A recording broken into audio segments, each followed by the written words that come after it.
Hello student, आज हम molecular basis of inheritance chapter का एक बड़ा ही इम्पोर्टेंट सेगमेंट शुरू करने जा रहे हैं और वो है रेगुलेशन ऑफ जीन एक्सप्रेशन। अब तक हम सेंट्रल डोग्मा और उसकी क्रियाविधि समझ रहे थे।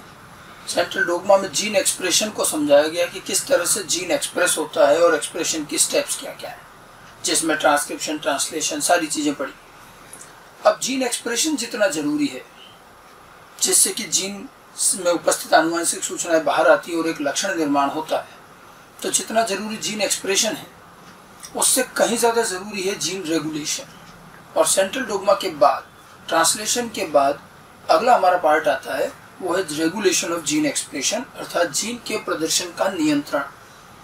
जीन के प्रदर्शन तो एक तरह का कार्यात्मक भाग है जिसमें जीन से अल्टीमेटली एक लक्षण बनता है। तो जहाँ लक्षण बनाना, जीन से करैक्टर बनाना जितना ज़रूरी है, उतना ज़रूरी ये भी जानना होता है कि ये करैक्टर कब, कहाँ और कैसे बनेगा, यानी कि उसका नियंत्रण। ठीक है, तो जीन एक्सप्रेशन का नियंत्रण इसी चीज़ की बात करता है। एक्चुअली देखिए, कार्य करना जितना इम्पोर्टेंट होता है उससे ज़्यादा इम्पोर्टेंट होता है उस कार्य का नियंत्रण, उस कार्य को करने का अनुशासन। ठीक है, अब आप देखिए, हमारे पास एक एक कोशिका में हज़ारों जीन हैं और केवल प्रदर्शन ही कराना होता तो सारे जीन सारी कोशिकाओं में प्रदर्शित होते रहते, तो इतने सारे प्रोटीन बनते और शरीर में कुछ भी काम ढंग से नहीं होता। ठीक है, तो जहाँ जितना जरूरी प्रदर्शन कराना, उससे ज़्यादा जरूरी ये जानना है कि आपको इस जीन के प्रदर्शन को कब कराना है, जीवन चक्र, जीवन काल में किस वक्त कराना है, शरीर में कौन से अंग में ये जीन प्रदर्शित हो वहीं उसकी ज़रूरत है। ठीक है, क्योंकि सारे जीन की सारी कोशिकाओं, सारे अंगों में ज़रूरत नहीं होती। कहीं किसी की ज़रूरत है, कहीं किसी की। लीवर में काम करने वाले जीन अलग हैं, तो मांसपेशियों में काम करने वाले जीन अलग हैं, किडनी में काम करने वाले जीन अलग होंगे, लेकिन हमारी प्रत्येक कोशिका में सारे जीन उपस्थित होते हैं। तो कौन से जीन को किस जगह काम करना है, ये नियंत्रण है। कौन से जीन को कब काम करना है, ये नियंत्रण है। कौन से जीन को कितनी देर तक कार्य करना है, ये नियंत्रण है। तो जीन के प्रदर्शन का समय, प्रदर्शन का स्थान, प्रदर्शन की अवधि, ये सब चीजें नियंत्रण में आती हैं। और अगर बिना नियंत्रण के केवल प्रदर्शन करने लगे और प्रोटीन बनाने लगे तो जीवन नहीं चल पाएगा, कुछ भी काम नहीं होगा। तो नियंत्रण की अहमियत हमें यहाँ समझ में आती है, क्योंकि हमारे सारे जीन सभी जगहों पर हर वक्त काम नहीं आते हैं, तो नियंत्रण बहुत जरूरी है। ठीक है, और एक कार्य कितना अच्छे तरीके से हुआ और कार्य का परिणाम कितना अच्छा मिलेगा, वो नियंत्रण पर निर्भर करता है। ठीक है, तो वही चीज है, जैसे हमारा काम मान लीजिए पढ़ाई करना है और कोई ये कहे मैं तो दिन भर किताब लेके बैठा रहता हूँ, पढ़ता ही तो रहता हूँ। ठीक है, और हो सकता है उसका सिलेक्शन नहीं, क्योंकि उसने कार्य किया बिना नियंत्रण के। जैसे हमारी पढ़ाई में नियंत्रण होता है कि हमें कब कौन सा टॉपिक पढ़ना है, कितनी देर पढ़ना है, कब वापस रिवाइज करना है, ये सारी चीजें जब तक आप नहीं लाओगे, जिसको कहते हैं हमारी पढ़ाई का रेगुलेशन। ठीक है, कि मैं कब पढ़ने बैठूंगा, कब उठूंगा और कितनी देर में कौन सा टॉपिक करूंगा और इसको मैं वापस कब रिवाइज करूंगा, जब तक हमारी ये प्लानिंग नहीं होती तब तक कभी सिलेक्शन नहीं होता। केवल और केवल बुक लेके बैठे रहिए, पढ़ते रहिए, कुछ नहीं होगा। वही बात है नियंत्रण की भी। तो हमारे जितने जीन हैं उनके एक्सप्रेशन का नियंत्रण बेहद जरूरी है। जैसे एक उदाहरण लेते हैं, जैसे हमारे शरीर में हार्मोन बनते हैं। अब हार्मोन बनना एक कार्य है, एक जीन का प्रदर्शन है, और केवल प्रदर्शन ही करना है तो हार्मोन बन रहा है, ठीक है, कभी भी बने, कहीं भी बने, क्या करना है। लेकिन नहीं, हार्मोन बनना जितना इंपॉर्टेंट है उससे ज्यादा इंपॉर्टेंट है उसका नियंत्रण। अगर हार्मोन जिस वक्त बनना चाहिए, रिलीज होना चाहिए, उस वक्त नहीं हुआ, जल्दी रिलीज हो गया, तो कहते हैं अर्ली सिक्रीशन, ये भी एक रोग होता है। जिस वक्त हार्मोन रिलीज होना चाहिए उससे लेट हो गया तो लेट सिक्रीशन भी एक रोग है। अब दोनों स्थितियों में काम तो हुआ ना, लेकिन एक जल्दी हो गया, एक लेट हो गया, तो गड़बड़ होगी। ऐसे हार्मोन पता चला समय पे तो स्रावित हो रहा है, लेकिन जिस मात्रा में आना चाहिए उससे ज्यादा मात्रा में आ रहा है, तो हाइपर सिक्रीशन हो जाता है। अधिक मात्रा होना भी नुकसानदायक है। जिस मात्रा में आना चाहिए उससे कम आ रहा है, हाइपो सिक्रीशन हो रहा है। ठीक है, तो जल्दी स्रावित होना, लेट स्रावित होना, ज्यादा मात्रा में स्रावित होना, कम मात्रा में स्रावित होना, इन चारों स्थितियों में आप देखिए हार्मोन तो बन ही रहा है ना। अब कोई ये कहे कि भाई बना तो रहे ना हार्मोन, काम तो हो ही रहा है, तो ऐसे काम का कोई मतलब नहीं है। हमारे जीन का प्रदर्शन अगर सही वक्त, सही जगह और सही मात्रा में न हो तो वो हमारे लिए हानिकारक हो सकता है, रोगकारक हो सकता है। कई सारे ऐसे रोग हैं जो केवल जीन के असंतुलन से हो जाते हैं। डाउन सिंड्रोम, एक गुणसूत्र बढ़ा और डाउन सिंड्रोम हो गया। भाई गुणसूत्र तो अच्छा वाला ही तो बढ़ा था, उसमें कोई रोग कैसे हो गया? तो जब हमारे जीन ज्यादा हो जाए, कम हो जाए, उनका प्रदर्शन गड़बड़ हो जाए, तो ये रोग होती हैं, असामान्य अवस्थाएं आ जाती हैं। इसलिए जीन के प्रदर्शन का नियंत्रण बेहद जरूरी है। हमारा जो वृद्धि विकास है, जन्म से लेकर मृत्यु तक जिस तरह से जीवन में हम चरणबद्ध तरीके से हमारा वृद्धि और विकास होता है, शरीर में अलग अलग आयु में अलग अलग चीजें विकसित होती हैं, लक्षणों में परिवर्तन आता है, ये सब जीन के नियंत्रण की वजह से होता है। तो इसी से पता चलता है कि नियंत्रण कितना जरूरी है। समझ में आई बात? तो हमें अब जीन के नियंत्रण को समझना। देखिए, प्रदर्शन की क्रियाविधि समझने में फिर भी हमें इतना मुश्किल नहीं लगा, हमने ट्रांसक्रिप्शन ट्रांसलेशन खोज लिया, लेकिन जीन नियंत्रण की क्रियाविधि समझना बेहद मुश्किल है। थोड़ा बहुत हम प्रोकैरियोट में समझ पाए हैं, वो एक कोशिकीय साधारण सरल जीव हैं, लेकिन यूकैरियोट में तो अभी भी जीन नियंत्रण की क्रियाविधि को समझ पाना मुश्किल है। थोड़ी बहुत चीजें समझ में आई है, कई चीजें अभी भी समझ में नहीं आई। तो जीन नियंत्रण इतना आसान काम नहीं है। हमारे कोर्स में प्रोकैरियोट के जीन नियंत्रण पर ज्यादा ध्यान दिया गया, यूकैरियोट्स में जीन नियंत्रण अभी पूरी तरह से ज्ञात भी नहीं है। ठीक है, तो जीन नियंत्रण क्या है, कैसे इसको समझाया गया, इसका क्या तरीका रहता है, यही सब कुछ हम इसमें पढ़ेंगे। ठीक है, अगर हम इसकी परिभाषा लेते हैं तो वह आणविक क्रियाविधि जिसमें किसी जीन के प्रदर्शन को कोशिका या जीव की आवश्यकता अनुसार नियंत्रित किया जाता है। आवश्यकता अनुसार कोशिका में किस जीन की कब जरूरत है, अभी है नहीं है, आवश्यकता अनुसार उसको नियंत्रित करना, ऑन ऑफ करना, ये दरअसल कहलाता जीन रेगुलेशन। ऑन का मतलब है प्रदर्शन स्टार्ट करना, ट्रांसक्रिप्शन ट्रांसलेशन होकर प्रोटीन बनना, ये ऑन अवस्था है। ऑफ का मतलब ट्रांसक्रिप्शन नहीं है। और ये ध्यान रखिएगा, हमारे पास जितने जीन होते हैं सभी हमेशा सक्रिय अवस्था में नहीं होते, कई सारे बंद रहते हैं, काम नहीं कर रहे हैं, जब जरूरत होगी तब काम करें। यही तो नियंत्रण है। ठीक है, इस आणविक क्रियाविधि को हम नियंत्रण कहते हैं और ये प्रदर्शन से ज्यादा जरूरी मानी जाती है। ठीक है, जीन नियंत्रण जीव के प्रदर्शन के समान ही, देखिए जीन नियंत्रण जो है जीन के प्रदर्शन के समान ही अत्यंत महत्वपूर्ण कार्य है। जितना प्रदर्शन जरूरी है उतना ही नियंत्रण भी जरूरी। ठीक है, और जो किसी जीव की व्यवस्थित वृद्धि एवं विकास के लिए आवश्यक है। जीन नियंत्रण जो है, व्यवस्थित वृद्धि का मतलब है चरणबद्ध तरीके से शरीर में जो बदलाव होते हैं अलग अलग आयु पर, उनके लिए ये बेहद जरूरी है, वृद्धि और विकास और हर चीज के लिए। तो नियंत्रण बहुत जरूरी है। जीन नियंत्रण अगर सही नहीं है, अनियमितताएं हैं, तो रोग तक उत्पन्न हो सकते हैं। प्रदर्शन में अनियमितता होने पर रोग उत्पन्न हो जाते हैं। अगर हम नियंत्रित नहीं करेंगे, प्रदर्शन चलता रहेगा या होगा ही नहीं, जो भी है, तो ये सब हानिकारक चीजें। ठीक है, और नियंत्रण की आवश्यकता। अब आप देखिए, हमारी कोशिकाओं में और हर जीव की कोशिका में जीन तो बहुत सारे हैं। अब हमें ये भी समझ में आ रहा है कि भाई उनका नियंत्रण भी जरूरी है। ठीक है, तो अब नियंत्रण के आधार पर जब हमने जीन को देखना और समझना शुरू किया, तो हमें एहसास हुआ कि नियंत्रण के आधार पर तो हमारे समस्त जीन को हम दो समूह में बांटेंगे। एक होता है कॉन्स्टिट्यूटिव जीन और दूसरा नॉन कॉन्स्टिट्यूटिव जीन।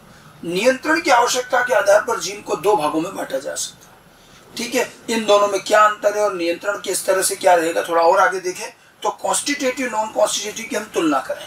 तो कॉन्स्टिट्यूटिव जीन क्या हुए?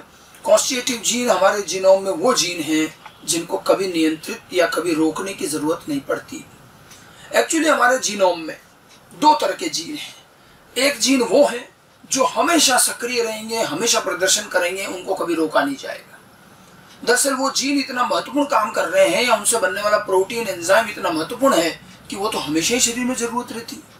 अब जिसके उत्पाद की, जिसके प्रोटीन की हमेशा जरूरत रहेगी, वो जीन भी हमेशा ही काम करना चाहिए।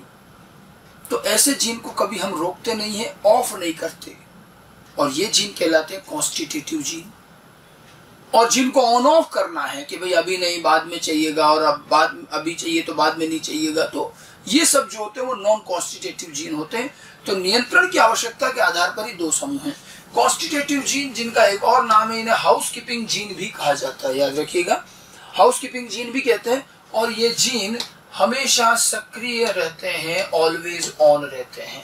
ये हमेशा सक्रिय अवस्था में रहेंगे, हमेशा ऑन रहेंगे, मतलब इनको ऑफ करने की जरूरत नहीं होती, इनके नियंत्रण की आवश्यकता नहीं होती, क्योंकि इनका जो प्रोटीन उत्पाद है वो हमें सतत रूप से जरूरत पड़ती रहेगी, तो ये लगातार ऑन ही रखे जाते हैं। जैसे एक उदाहरण के तौर पर श्वसनीय एंजाइम में काम आने वाले जीन, अब श्वसन जो हम करते हैं केवल सांस लेना नहीं, श्वसन में आपने पढ़ा होगा ग्लाइकोलाइसिस होता है, साइटोप्लाज्म कोशिकीय श्वसन की बात कर रहा हूं। साइटोप्लाज्म में ग्लाइकोलाइसिस हो रहा है, माइटोकॉन्ड्रिया में क्रेब चक्र चल रहा है, इलेक्ट्रॉन ट्रांसपोर्ट सिस्टम चल रहा है। आप देखिए ये कभी रोका जा सकता है क्या? कोई ये सोचे कि साहब हमने तो खूब एटीपी बना लिए, भाई श्वसन में एटीपी तो बनते हैं, तो अब हम रुक जाते हैं थोड़े टाइम के। जी नहीं, श्वसन जीवित रहने का एक आधारभूत कार्य है। हमारे ऐसे कई जैविक कार्य, इनको हम कहते हैं वाइटल लाइफ प्रोसेस, यानी कि जैविक कार्य, आधारभूत जैविक कार्य, जिनके बगैर व्यक्ति जीवित नहीं रह सकता, जीव जीवित नहीं रह सकता। तो जिंदा रहने के लिए जो जरूरी काम है वो तो हमेशा किए जाएंगे, और उनमें जो जीन काम आते हैं वो हमेशा सक्रिय रहेंगे, उनको ऑफ नहीं कर सकते। तो श्वसनीय एंजाइम बनाने वाले जीन हमेशा सक्रिय रहते हैं, हमेशा एंजाइम बनता है और हमेशा श्वसन होता है, और तभी तो ऊर्जा मिलती है और सारा काम चल रहा है, हम रोक नहीं सकते। तो ऐसे कुछ जरूरी महत्वपूर्ण काम हैं जिनको कि हमें रोकना ही नहीं होता कभी। तो उनमें जो जीन शामिल होते हैं वो कॉन्स्टिट्यूटिव हैं, तो हमें इसके नियंत्रण की ज्यादा बातचीत नहीं करनी है, ये तो ऑन ही रहने हैं, समझ गए। अच्छा, इनको देखो हाउसकीपिंग जीन कहा गया है।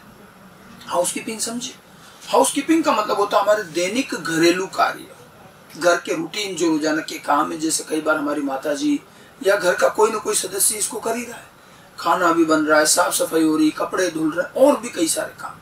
हमारे रूटीन डेली लाइफ के ये काम जो बचपन से लेकर मृत्यु तक एक जैसे रहते हैं, खाना हमेशा खाया जाएगा, और भी जो भी काम है हमेशा होंगे।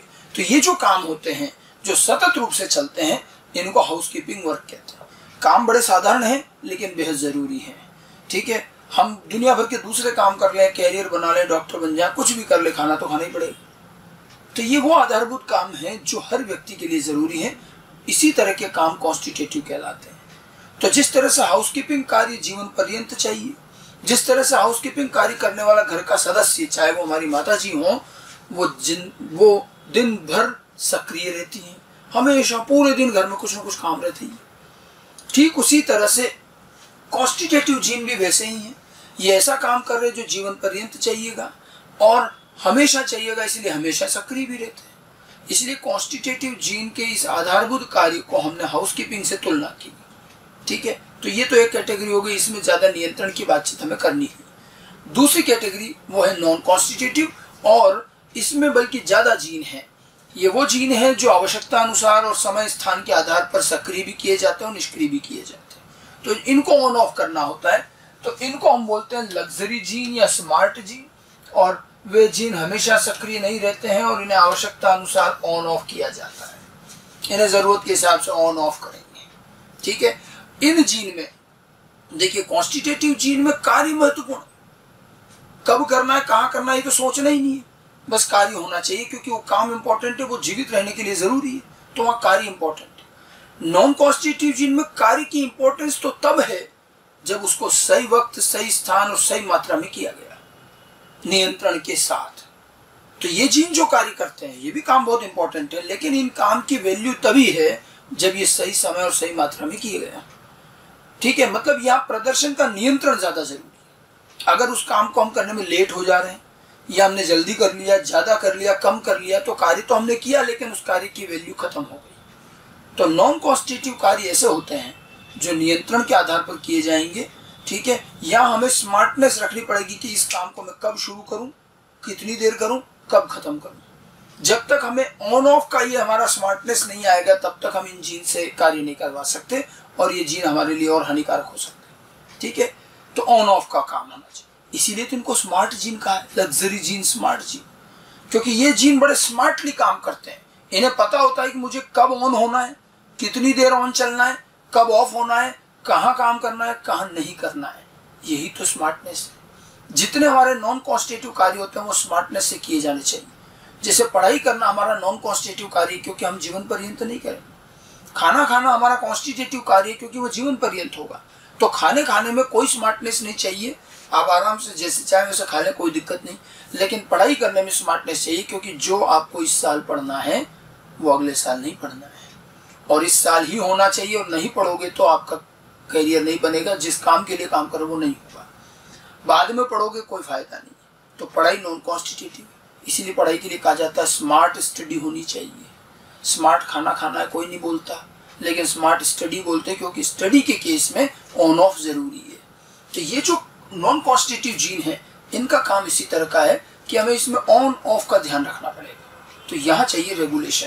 तो एक बात ध्यान रखना, पूरे जीन रेगुलेशन में हम जिन जीन की बार बार बात करेंगे वो कौन से रहेंगे? Non constitutive. कॉन्स्टिट्यूटिव में ऐसा कुछ करने की जरूरत नहीं, ठीक है। अब नॉन कॉन्स्टिट्यूटिव जीन, इनको भी दो कैटेगरी में बांटा जाता है। ये भी दो तरह के, एक इंड्यूसेबल जीन है और एक रिप्रेसेबल जीन है। जिनको ऑन ऑफ करना है ये भी दो तरह के हैं, इंड्यूसेबल एंड रिप्रेसेबल जीन, ठीक है। इनके अंदर बेसिकली क्या है, आपको इस चीज को कोशिका के उपापचय से जोड़ना पड़ेगा। उपापचय मेटाबॉलिज्म आप देखिए दो भागों में बटा है, कैटाबॉलिज्म, एनाबॉलिज्म, उपचय, अपचय। शरीर में कोशिकाओं में दो ही तरह के काम होते हैं, या तो होते हैं संश्लेषणात्मक कार्य जिसमें कोई चीज सिंथेसिस होती है, बनती है, और एक होता है विघटनकारी कार्य जिसमें कि कोई जटिल अणु तोड़ा जाता है सरल अणुओं में। तो या तो विघटन होगा या संश्लेषण, तो ही काम है। कैटाबॉलिज्म में विघटन, एनाबॉलिज्म में संश्लेषण। दोनों ही काम में हमें एंजाइम चाहिए और ये एंजाइम सारे जीन से बनते हैं। तो यहाँ जो जीन का नियंत्रण होगा वो नॉन कॉन्स्टिट्यूटिव होगा। अब देखो कुछ जीन ऐसे हैं जो ज्यादातर समय ऑफ रहते हैं, उनको जरूरत के हिसाब से कभी कभी ऑन करते हैं, जब उनकी जरूरत होती है बस काम करवाते हैं, वापस ऑफ कर देते हैं। तो एक तो वो जीन है जो ज्यादातर समय ऑफ रहते हैं, कभी कभी ऑन होते हैं, और एक वो जीन है जो ज्यादातर समय ऑन रहते हैं, कार्य करते हैं, बट कभी कभी उनको रोकना पड़ता है, ऑफ करना पड़ता है। तो दो तरह की क्रियाविधि है, ऑफ रहने वाले जीन ज्यादातर और कभी कभी ऑन होते हैं, एक ऑन रहने वाले जीन और कभी कभी ऑफ होते हैं। तो इसलिए हमें मैकेनिज्म दो तरह का चाहिएगा, समझिएगा। जैसे आप देखिए विघटनकारी कैटाबॉलिक कार्य, जो कैटाबॉलिक कार्य होता है उसमें विघटन होता है, जो एंजाइम बड़े जटिल अणुओं को सरल अणुओं में तोड़ता है। अब आप देखिए इस एंजाइम की आपको जरूरत कब पड़ेगी? जब वो जटिल अणु उपस्थित हो, सबस्ट्रेट अवस्थर उपस्थित होगा तभी तो होगा, क्रियाधार नहीं होगा तो क्या रिएक्शन होगी। इसलिए आप देखिए कैटाबॉलिक कार्यों में काम आने वाले एंजाइम केवल तभी बनाए जाएंगे जब उनका सबस्ट्रेट, उनका अवस्थर उपलब्ध हो, जिसका विघटन होना है वो पदार्थ उपस्थित होगा, तब न एंजाइम की जरूरत पड़ेगी, ठीक है। इसलिए ये एंजाइम और इनके जीन कह देते भैया हम हमेशा काम करके करें क्या, हम काम करने से मना कर नहीं रहे, लेकिन हमारा तो जब सबस्ट्रेट आएगा जिसका विघटन करना वो आएगा तभी तो काम करेंगे। इसलिए वो जीन निष्क्रिय रहते हैं, सो जाते हैं और कह देते हैं कि भाई हमारा सबस्ट्रेट आया, जब उठा देना। अब जैसे उनका अवस्थर मिला, सबस्ट्रेट आया, तुरंत क्या हुआ, जीन को खबर की, जीन सक्रिय हुआ, ऑन हुआ, उसने एंजाइम बनाया, उस एंजाइम ने उस सबस्ट्रेट का विघटन करा और उसके बाद कार्य खत्म, फिर से जीन निष्क्रिय। तो आपने देखिए उस जीन को केवल उतनी देर के लिए सक्रिय किया जितनी देर वास्तव में जरूरत थी। बेवजह एंजाइम की भीड़ भाड़ नहीं रखते हैं, जरूरत के हिसाब से बनाते हैं। तो कैटाबॉलिक कार्यों में ये जो एंजाइम है, अब आप देखो इसमें क्या हो रहा है, हम एक ऑफ जीन को ऑन कर रहे हैं, मतलब इंड्यूस कर रहे हैं, प्रेरित कर रहे हैं, तो ये इंड्यूसेबल जीन है। ये सामान्यतः ऑफ रहते हैं और कभी कभी ही ऑन किए जाते हैं और ये कैटाबॉलिज्म में काम आते हैं। इंड्यूसेबल जीन जो है ये ऑफ रहते हैं ज्यादातर टाइम और इनको ऑफ से फिर ऑन किया जाता है और ये कैटाबॉलिक कार्यों में यूज होंगी, ठीक है। तो कैटाबॉलिक जितना भी काम है विघटनकारी, उसमें पदार्थ या सबस्ट्रेट की उपस्थिति होने पर जीन को ऑन करें, अन्यथा ये ऑफ रहेगा। बल्कि कई बार तो स्वयं अवस्था जो सबस्ट्रेट है वो खुद आके इनको सक्रिय करता है और इसीलिए यहाँ सबस्ट्रेट को कई बार हम इंड्यूसर, प्रेरक बोलते हैं, ठीक है। तो इसका फायदा ये कि एंजाइम तभी बनाए जाएंगे जब वास्तव में इनकी जरूरत है। अब एक दूसरे होते हैं रिप्रेसेबल जीन, ये एनाबॉलिज्म में, संश्लेषण में काम आते हैं। संश्लेषण में क्या करते हैं, कोशिकाएं कई चीजें खुद बनाती हैं, सरल छोटे छोटे अणुओं से कुछ उपयोगी चीज संश्लेषित होती है, तो इसमें भी एंजाइम काम आते हैं। अब संश्लेषण हो रहा है किसी उपयोगी काम की चीज का, तो वो तो सेल बनाएगी तभी तो उसको उपयोग मिलेगी, इसलिए वो ज्यादातर टाइम ऑन रहते हैं, जीन और एंजाइम भी उपलब्ध रहते हैं, उनका संश्लेषण चलता रहता है, ठीक है। तो संश्लेषण के कार्य में जीन को ज्यादातर ऑन रखना पड़ेगा, एंजाइम उपलब्ध कराने पड़ेंगे तभी तो संश्लेषण होगा, और ये ज्यादातर टाइम इसलिए ऑन रहते हैं। अब कभी कभी इनके संश्लेषण को रोकना पड़ता है, तो जब कभी संश्लेषण रोकना होता है तब ऑफ करेंगे, अन्यथा तो ये मैक्सिमम टाइम क्या रहेंगे, ऑन रहेंगे, ठीक है। ऑफ कभी कभी रहेंगे, उल्टा इनसे जस्ट ये जिन ऑफ ज्यादा रहते हैं, ऑन होते हैं। अब यहाँ देखो क्या है, ये ऑन ज्यादा रहेंगे और ऑन से ये ऑफ किए जाते हैं एज पर रिक्वायरमेंट, तो ये ऑन रहेंगे और ऑन से ऑफ करेंगे। बस संश्लेषण तो लगातार चलेगा, इसलिए जीन ऑन रहते हैं, ठीक है, ये सामान्यतः ऑन रहते हैं और कभी कभी ऑफ किए जाते हैं, एनाबोलिज्म में काम आते हैं। ठीक है, ऑन जीन से ऑफ करना ये बिल्कुल उल्टा मैकेनिज्म हो जाएगा, तो ये कभी कभी ऑफ हो। अब देखो संश्लेषण कब रोकना पड़ेगा, जबकि बना हम काम की चीज रहे हैं, संश्लेषण रोकना पड़ता है दो अवस्थाओं में, कि या तो वो जो उत्पाद बन रहा है वो उत्पाद ज्यादा बन जाए, ज्यादा बन जाएगा तो कुछ देर के लिए संश्लेषण रोकना पड़ता है, और ऐसी स्थिति में तो कई बार उत्पाद स्वयं अपना निर्माण रुकवा देता है। आप लोगों ने आगे पढ़ा भी होगा फिजियोलॉजी में फीडबैक इनहिबिशन। फीडबैक का मतलब यही होता है कि उत्पाद द्वारा स्वयं अपने ही निर्माण को रोक देना। तो कई बार संश्लेषण अगर ज्यादा हो जाए, उत्पाद ज्यादा इकट्ठा हो जाए, तो उत्पाद खुद अपना निर्माण रुकवा देता है।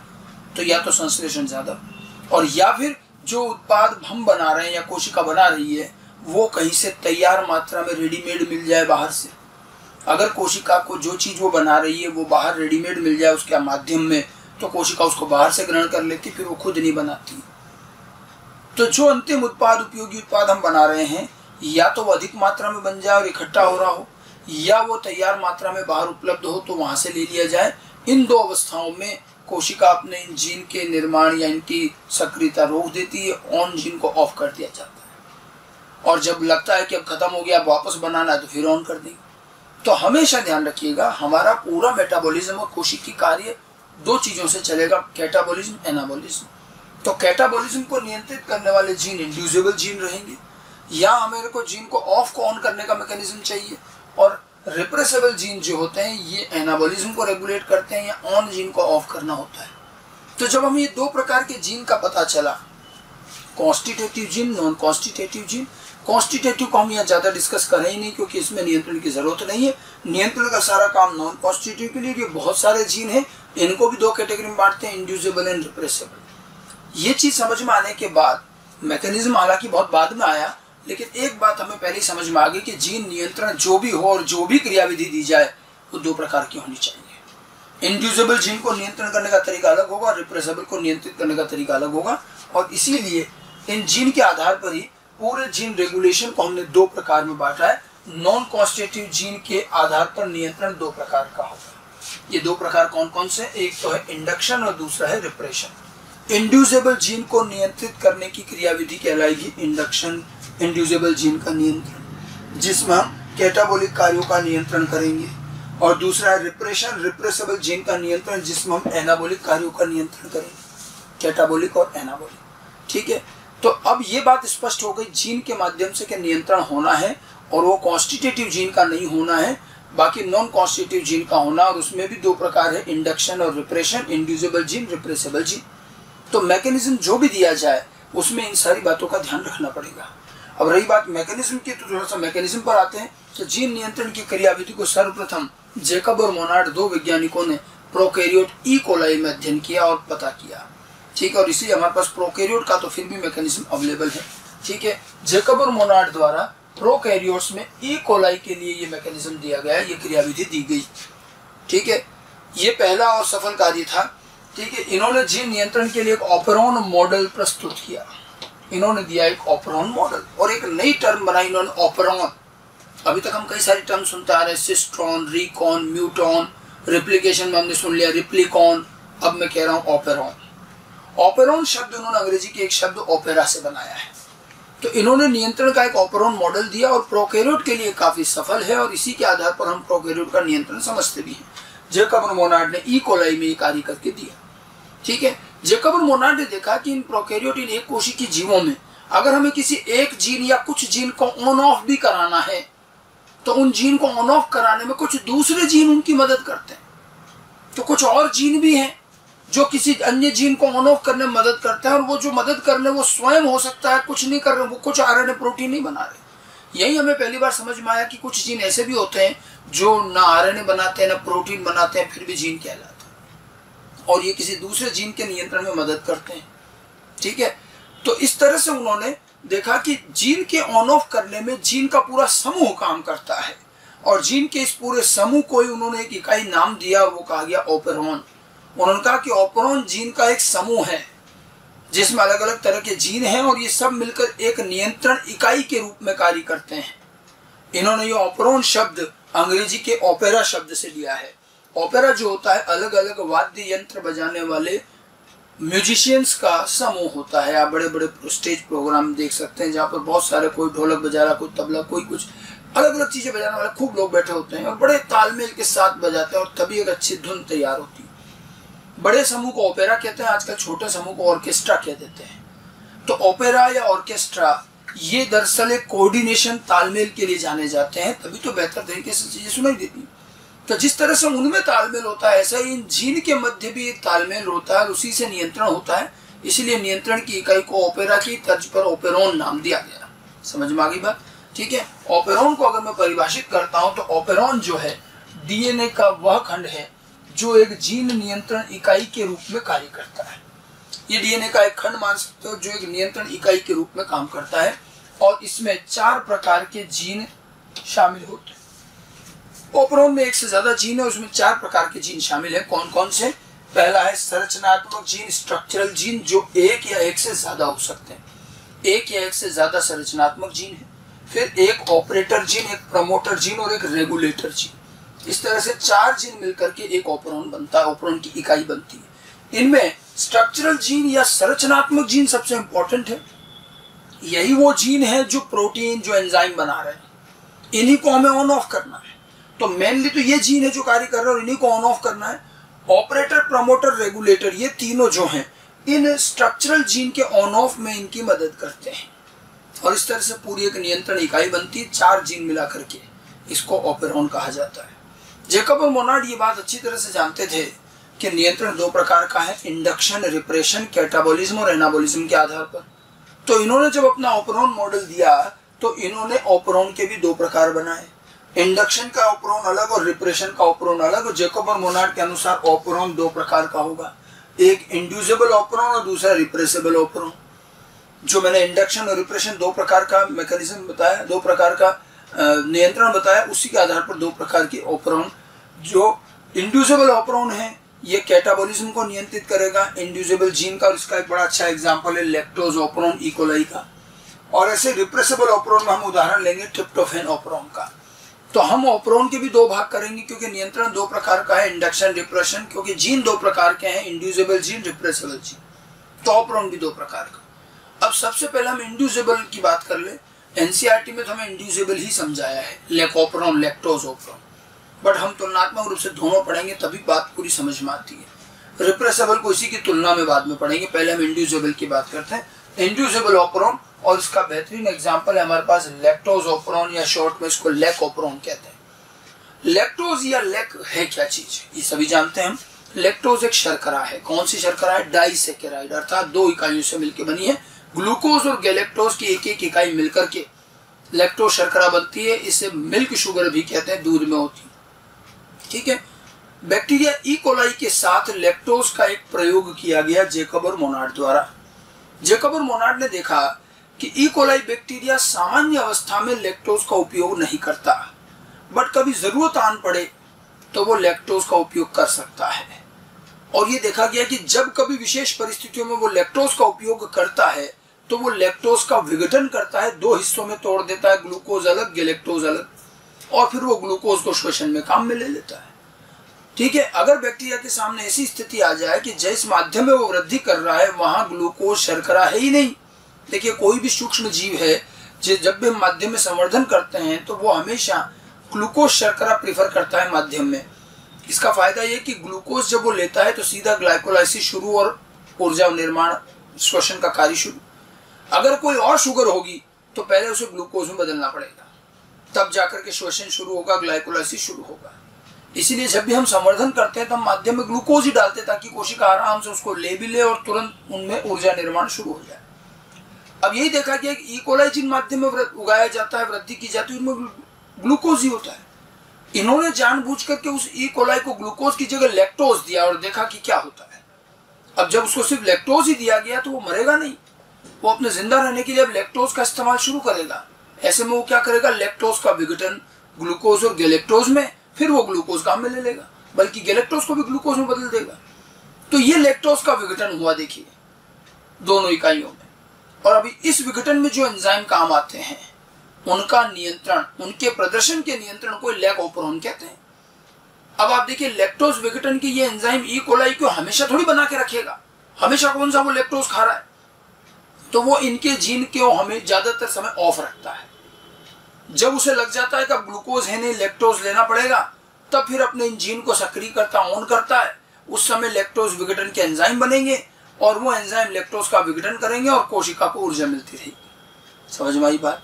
ठीक है, तो उन जीन के प्रदर्शन का नियंत्रण जो ई कोलाई में लैक्टोज विघटन में काम आते हैं। लैक्टोज विघटन में अब जो एंजाइम काम आते हैं उनके जीन का नियंत्रण लेकोप्रोन कहलाएगा, और वो एक प्रकार का इंड्यूसेबल ऑप्रोन है, क्योंकि लैक्टोज का विघटन हो रहा है अर्थात कैटाबोलिज्म। ठीक है, तो इसको हम लेकोप्रोन कहते हैं। इन्होंने एक छोटा सा प्रयोग किया, देखिए मैं आपको डायग्राम दिखा रहा था। 3 प्रयोग लिए, 3 माध्यम लिए। एक माध्यम में ग्लूकोज मिलाया गया, एक में ग्लूकोज और लैक्टोज बराबर मात्रा में, और एक में सिर्फ लैक्टोज मिलाया गया, और तीनों में ई कोलाई डाल करके संवर्धन किया गया। कुछ समय बाद जब परिणाम देखा तो आश्चर्यजनक परिणाम क्या थे कि ट्यूब नंबर 1 में जो कोशिकाएं हैं बैक्टीरिया की, किसी में भी लैक्टोज विघटन का एंजाइम नहीं बना। ठीक है, सेकंड ट्यूब के अंदर भी लैक्टोज विघटन का एंजाइम नहीं मिला, और थर्ड ट्यूब के अंदर लैक्टोज विघटन के एंजाइम उपस्थित थे, इसमें उन्हें प्राप्त हुए। ठीक है, अब उन्होंने इस प्रयोग को थोड़ी देर और रहने दिया। कुछ समय बाद दोबारा चेक किया। जब कुछ समय बाद दोबारा चेक किया तो पहली और तीसरी परख नली में कोई परिवर्तन नहीं आया। पहली में कोई भी लैक्टोज विघटन के एंजाइम नहीं थे, और वहां लैक्टोज विघटन के एंजाइम थे, क्योंकि यहाँ शर्करा से ग्लूकोज ही, तो वो लैक्टोज के बेवजह एंजाइम क्यों बनाएगा, नहीं बनाता। और उधर शर्करा लैक्टोज ही है, तो उसको तो लैक्टोज विघटन के एंजाइम बना नहीं बनाना। लेकिन कुछ समय बाद किए गए वापस जांच में देखा गया कि सेकंड ट्यूब में परिवर्तन आया। इस सेकंड ट्यूब में पहले लैक्टोज विघटन के एंजाइम नहीं थे, लेकिन कुछ समय बाद देखा गया उनमें एंजाइम उपस्थित थे। ठीक है, लैक्टोज विघटन के एंजाइम अनुपस्थित, किंतु बाद में एंजाइम उपस्थित, बाद में एंजाइम उपस्थित हुए। अर्थात हमें यहाँ पर 2 बातें पता चली। 2 बातें क्या पता चली? एक तो हमें पता चला कि ई कोलाई बैक्टीरिया लैक्टोज विघटन के एंजाइम केवल तभी बनाता है जब वो लैक्टोज का इस्तेमाल करता है। जब उसके पास लैक्टोज नहीं है, वो लैक्टोज का इस्तेमाल नहीं कर रहा, तो एंजाइम नहीं बनाता। दूसरी चीज हमें पता चली, लैक्टोज और ग्लूकोज शर्करा में प्राथमिकता। ई कोलाई के लिए ग्लूकोज और लैक्टोज अगर दोनों दे दिए जाते हैं तो वो प्राथमिकता के आधार पर पहले ग्लूकोज लेता है। आप देखिए इसमें ग्लूकोज और लैक्टोज दोनों थे, तो शुरू में तो लैक्टोज विघटन के एंजाइम नहीं बने, इसका मतलब बैक्टीरिया क्या यूज कर रहा है, ग्लूकोज। और जब उसका ग्लूकोज समाप्त हो गया, अब लैक्टोज यूज करना उसकी मजबूरी हो गई, तब उसने बाद में जाकर लैक्टोज विघटन के एंजाइम बनाए। अर्थात दोनों शर्करा होने पर प्राथमिकता पहले ग्लूकोज की रहेगी, ग्लूकोज काम में लेने के बाद फिर लैक्टोज काम में लेना शुरू किया जाएगा, और उस समय फिर लैक्टोज विघटन के एंजाइम बनेंगे। ये एक एक्सपेरिमेंट था जो जैकब और मोनार्ड ने ई कोलाई पर किया। इसके बाद उन्होंने फिर बाकी के सारे जीन्स बताए और पूरा लेकोप्रोन को एक्सप्लेन किया, उसकी वर्किंग को एक्सप्लेन किया। तो हम लेकोप्रोन की पहले स्ट्रक्चर पर आते हैं। तो लेकोप्रोन में कुल मिलाकर 4 प्रकार के जीन होते हैं, जैसा कि मैंने आपको थोड़ी देर पहले बताया। ठीक है, और ये जीन बैक्टीरिया, बात हो रही है ई कोलाई की, तो बैक्टीरिया के डीएनए में होंगे। ठीक है, अब आप देखिए इन 4 प्रकार के जीन में से संरचनात्मक जीन, प्रमोटर जीन और ऑपरेटर जीन, सारे जीन लगातार होते हैं, और रेगुलेटर जीन थोड़ा दूर होता है। आपको मैं और बता दूं, ये मैंने पहले भी कहा कि प्रोकैरियोट्स के अंदर जीन सतत रूप से होते हैं डीएनए में, इसलिए ये अवस्था आप यूकैरियोट से तुलना न करें। प्रोकैरियोट के डीएनए में जो जीन एक साथ काम आते हैं वो होते भी एक साथ ही हैं, और बिल्कुल एक के बाद एक जमे होते हैं, तो इनका नियंत्रण और प्रदर्शन दोनों आसान है। अब एक ही प्रक्रिया में काम आने वाले जीन अगर एक साथ हैं तो सेल एक साथ उनका प्रदर्शन करती है, और कई बार तो सारे जीन का एक ही आरएनए बना देती है। कई जीन का एक आरएनए, मैंने आपको बता रखा पॉलीसिस्टोनिक आरएनए, और इसी तरह से नियंत्रण भी आसान हो जाएगा। ऑन ऑफ करना है तो भी सबको एक साथ नियंत्रित कर लेंगे। इसीलिए तो प्रोकैरियोट के अंदर जीन नियंत्रण समझना आसान हो गया। ठीक है, उनमें डीएनए में जीन की अवस्था ही कुछ इस तरह की। अब यहाँ 4 प्रकार के जीन, और देखो इन चारों जीन को कुछ इस तरह से डीएनए पे दिखा रखा है। ये पूरा डबल स्टैंडर्ड डीएनए है ई कोलाई का। उसमें सबसे पहले आते हैं संरचनात्मक जीन। संरचनात्मक जीन मुख्य जीन है और लैक्टोज विघटन के एंजाइम बनाते हैं। तो लैक्टोज विघटन के एंजाइम मुख्य रूप से कौन बना रहा है, स्ट्रक्चरल जीन। ठीक है, इन स्ट्रक्चरल जीन को सिस्टोन भी कहते हैं।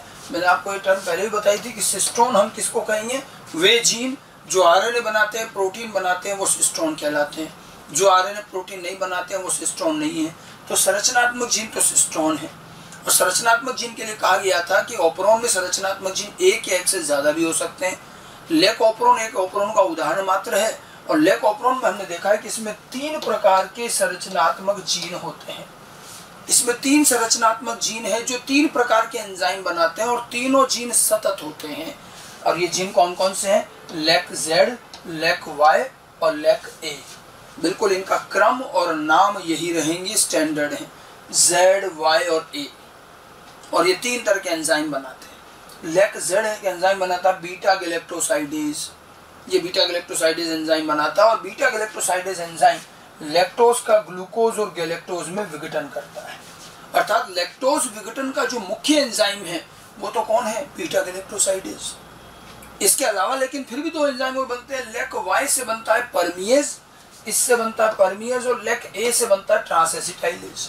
अब इनका क्या काम है? जब विघटन तो एक ही एंजाइम से हो जा रहा है। परमिएज जो होता है ये कोशिका झिल्ली में पाया जाता है और वहाँ की पारगम्यता तय करता है। अंग्रेजी में हम परमिएबिलिटी कहते हैं, इसलिए इसका नाम भी परमिएज है। आप ये ध्यान रखिएगा कि लैक्टोज जो है बैक्टीरिया की कोशिका झिल्ली से क्रॉस होकर अंदर नहीं आ सकता। बैक्टीरिया की कोशिका झिल्ली लैक्टोज के लिए अपारगम्य है। लैक्टोज तो माध्यम में है, बैक्टीरिया उसको अंदर नहीं ला सकता, अपने अंदर झिल्ली से आ नहीं पाता। और इसको अगर झिल्ली से अंदर लाना है तो कुछ कैरियर प्रोटीन, वाहक प्रोटीन की जरूरत पड़ेगी, और उसमें एक काम आता है परमिएज। परमिएज लैक्टोज को बाहर माध्यम से कोशिका में प्रवेश कराने में मदद करता है। ये झिल्ली में पाया जाता है। तो भले ये विघटन नहीं कर रहा है, लेकिन विघटन के इस काम में जरूरी तो है ना, जब ये लैक्टोज को अंदर लाएगा तभी तो विघटन होगा। तो इसका काम क्या है? लैक्टोज को बैक्टीरिया की सेल में प्रवेश कराने में मदद करता है। तो ये एंट्री में प्रवेश कराने में मदद करता है और ये विघटन करेगा। ये 2 एंजाइम हो गए। एंजाइम के नाम, कौन से जीन से कौन सा एंजाइम, क्या कार्य, बहुत बार आ चुका है एग्जाम में, अच्छे से ध्यान रखना। फिर तीसरा एंजाइम है लेक ए से बनने वाला ट्रांस एसिटाइलेज। अब इसका काम क्या है? ये काम थोड़ा इनडायरेक्ट करता है। नाम देखिए, ट्रांस एसिटाइलेज मतलब एसिटाइल समूह का ट्रांसफर करता है। एक कंपाउंड आप लोग फिजियोलॉजी में खूब सुनते हैं, एसिटाइल कोएंजाइम ए। तो एसिटाइल कोएंजाइम ए जो है उससे ये क्या करता है? एसिटाइल समूह निकालता है और बीटा गैलेक्टोसाइडेज एंजाइम को दे देता है। Transacetylase enzyme acetyl coenzyme A से एसिटाइल समूह का बीटा गैलेक्टोसाइडेज को ट्रांसफर करता है। एक्चुअली बीटा गैलेक्टोसाइडेज निष्क्रिय अवस्था में बनता है, इसको सक्रिय करेंगे तभी तो विघटन होगा, और जब एसिटाइल समूह उस पर ट्रांसफर करते हैं तब ये सक्रिय होता है। तो ये ट्रांस एसिटाइलेज वास्तव में बीटा गैलेक्टोसाइडेज को सक्रिय कर रहा है। ठीक है, यह क्या करता है? एसिटाइल कोएंजाइम ए से एसिटाइल समूह को बीटा गैलेक्टोसाइडेज को ट्रांसफर करता है, स्थानांतरित करता है और उसको सक्रिय करता है। ठीक है, तो ये एंजाइम एसिटाइल समूह उसको देकर इसको सक्रिय करता है और बीटा गैलेक्टोसाइडेज लैक्टोज का विघटन करता है, और परमिएज झिल्ली में पाया जाता है जो लैक्टोज को अंदर लाने में मदद करता है। इस तरह से 3 प्रकार के संरचनात्मक जीन, तीनों लगातार। अब जब भी जरूरत होगी इन तीनों एंजाइम की आपको हमेशा एक साथ ही जरूरत होगी, और नहीं चाहिए तो तीनों ही नहीं चाहिए। इसीलिए बैक्टीरिया के डीएनए में होते भी साथ साथ हैं, तो इनको एक साथ ही ऑन कर सकते हैं और एक साथ ही ऑफ भी कर सकते हैं, तो नियंत्रण और प्रदर्शन दोनों आसान हो जाता है। इसलिए बैक्टीरिया में काम आने वाले, एक साथ काम आने वाले जीन होते भी एक साथ ही। तो ये तो हमारा पहला भाग हुआ संरचनात्मक जीन। उसके बाद में दूसरा आता है संरचनात्मक जीन के ठीक आगे उपस्थित एक छोटा सा डीएनए का खंड, डीएनए का gene, operator gene. Operator gene संरचनात्मक जीन के अपस्ट्रीम आगे उपस्थित होने का क्या मतलब हुआ? अपस्ट्रीम, तो ठीक अपस्ट्रीम में आगे उपस्थित होता है, और ये क्या करता है? ये एक बटन, एक स्विच की तरह काम करता है। ये एक स्विच की तरह कार्य करता है और ऑन ऑफ किया जाता है। ये एक स्विच है, इसको जब ऑन करते हैं, ऑपरेटर जीन को जब ऑन करेंगे तभी इन तीनों संरचनात्मक जीन का ट्रांसक्रिप्शन शुरू होगा, और अगर ये स्विच ऑफ है तो ये ट्रांसक्रिप्शन नहीं होगा। ठीक है, तो इनके तीनों जीन के ऑन ऑफ को नियंत्रण करने के लिए हमने एक स्विच के रूप में एक जीन लगा रखा, ऑपरेटर। ऑपरेटर जीन का खुद का कभी कोई आरएनए प्रोटीन नहीं बनता, ये जीन कहलाता है, लेकिन ये वो जीन है जो सिस्टोन नहीं है। ये सिस्टोनिक जीन है तीनों, but operator gene non cistronic gene है, इससे खुद से कोई आरएनए प्रोटीन नहीं बन रहा, बल्कि ये स्विच की भांति काम कर रहा, ऑन ऑफ हो रहा है। ऑन ऑफ कैसे हो रहा अभी आगे बताएंगे। फिर इनके ठीक आगे होता है promoter gene. Promoter gene operator gene के आगे अपस्ट्रीम में है, तो ये ऑपरेटर जीन के अपस्ट्रीम में उपस्थित होता है। और ये प्रमोटर तो वही है जो मैंने आपको ट्रांसक्रिप्शन के वक्त प्रमोटर स्थल बताया था, और हमने जीन के आगे ही प्रमोटर बताया था, और वहां हमने प्रमोटर के बाद सीधा जीन बता दिया, बट वहां नहीं बताया गया क्योंकि वहां नियंत्रण का काम नहीं था, वहां प्रदर्शन समझना था। नहीं तो प्रमोटर और जीन के बीच में ऑपरेटर की एक छोटी सी जगह होती है जो हमने ट्रांसक्रिप्शन इकाई में नहीं दिखाई। ठीक है, एनसीईआरटी पढ़ोगे तो ट्रांसक्रिप्शन इकाई के बारे में लिखा है कि इसमें कुछ और अतिरिक्त चीजें भी होती है जो आप आगे पढ़ेंगे। एक अतिरिक्त चीज तो ऑपरेटर, तो प्रमोटर स्थल तो वो का वही है जो हमने ट्रांसक्रिप्शन में पढ़ा। ठीक है, वहां हमने बताया था कि जीन के ठीक आगे प्रमोटर होता है, लेकिन जीन के आगे प्रमोटर तो होता है, इन दोनों के बीच में एक छोटी सी जगह होती है ऑपरेटर की भी। तो प्रमोटर पर काम क्या था, ये आरएनए पॉलीमरेज एंजाइम की बाइंडिंग स्थल है। आरएनए पॉलीमरेज एंजाइम हमेशा प्रमोटर पर आकर जुड़ता है। प्रमोटर के अंदर भी मैंने आपको प्रिमनाव बॉक्स, टाटा बॉक्स बताए थे, वहां आकर जुड़ता है। तो प्रमोटर तो केवल एक स्थल की तरह है जहां एंजाइम आकर बैठेगा। अब आरएनए पॉलीमरेज एंजाइम प्रमोटर पर बाइंड करेगा, और उसको आरएनए बनाना कहां से, आरएनए बनाने का कार्य तो जीन यहां से शुरू हो रहा है, इन तीनों को बनाना है। आप देखिए, हमें यहां से आरएनए बनवाना है, लेकिन बड़ी समझदारी से किया क्या गया है, बड़ी समझदारी से जीन के ठहरने की जगह थोड़ी आगे बनाई गई, और दोनों के बीच में बड़े स्मार्टली एक स्विच लगा दिया ऑपरेटर, और आरएनए पॉलीमरेज को समझा दिया गया कि भैया तू जाकर के प्रमोटर पर बैठना भी तभी जब ऑपरेटर का स्विच ऑन हो। तो आरएनए पॉलीमरेज एंजाइम जब यहाँ इस पर जुड़ने आता है तो पहले देखता है कि स्विच ऑन है या ऑफ। अगर ऑपरेटर का स्विच ऑन है तो ही प्रमोटर पर आरएनए पॉलीमरेज बाइंड होगा, अगर स्विच ऑन नहीं है तो बाइंड नहीं होगा। समझ में आई बात? ठीक है, तो यहाँ पर प्रमोटर पर आरएनए पॉलीमरेज जुड़ेगा या नहीं जुड़ेगा ये ऑपरेटर से तय होगा। ऑपरेटर का स्विच ऑन होगा तो जुड़ेगा, स्विच ऑफ होगा तो नहीं जुड़ेगा। इस तरह से संरचनात्मक gene, structural gene, operator gene, promoter gene तीनों जो हैं ये लगातार होते हैं। ठीक है, और इनके कार्य समझ में आने चाहिए। इसमें प्रमोटर और ऑपरेटर जो है वो नॉन सिस्टोनिक जीन है, ये कभी स्वयं आरएनए प्रोटीन नहीं बनाते, फिर भी इन्हें हम जीन कहते हैं। ये सिस्टोन नहीं है लेकिन जीन है, समझ गए? ये इन संरचनात्मक जीन के प्रदर्शन में मदद कर रहे हैं। अब इन तीनों के अलावा एक चौथा जीन और है, नियंत्रणकारी रेगुलेटर जीन, जो इन तीनों से थोड़ा दूर होता है। हालांकि एनसीईआरटी में जब आप डायग्राम देखोगे तो इसको भी इनके पास ही बना रखा, बट वास्तव में ये दूर होता है। ठीक है, रेगुलेटर जीन और लैक ऑपरोन के रेगुलेटर जीन को आई जीन नाम दिया है एनसीईआरटी ने। अब रेगुलेटर जीन इन सबसे अलग है, तो ये structural gene, operator gene, promoter gene से दूर स्थित होता है, पहली बात। दूसरा, ये जीन अपने आप में एक स्वतंत्र जीन है, कॉन्स्टिट्यूटिव जीन है। ये जीन खुद एक कॉन्स्टिट्यूटिव जीन है। कॉन्स्टिट्यूटिव कौन से? जो सतत रूप से सक्रिय रहते हैं।